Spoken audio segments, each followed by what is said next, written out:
আপাতত সবকিছুতেই ব্যর্থ আমি। কোনো কিছুতেই সফল হতে পারলাম না। না পারলাম পরিবারের ভালো সন্তান হতে, না পারলাম প্রিয় মানুষের প্রিয়জন হতে। আসলেই আমি সবকিছুতে ব্যর্থ। জানি না কবে সফলতার দেখা পাবো, কিন্তু আমি মানসিকভাবে খুবই ক্লান্ত। আমার চারিদিকে সবকিছু অন্ধকার মনে হয়। আমি বুঝতে পারতেছি না আমার জীবনের সাথে কি হচ্ছে, কেন হচ্ছে। তবে আমি হেরে যাচ্ছি প্রতিনিয়ত। জানি না কবে জিততে পারবো। তবে সত্যি আমি মানসিকভাবে খুবই ক্লান্ত।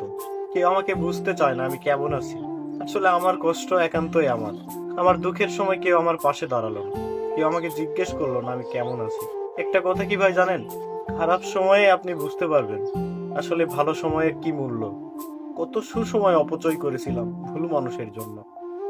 একটা সময় ভেবেছিলাম তারাই আমার সবকিছু, কিন্তু দেখেন এখন বুঝতে পারতেছি আসলে কে আপন আর কে পর। আমি সবকিছুতেই ব্যর্থ।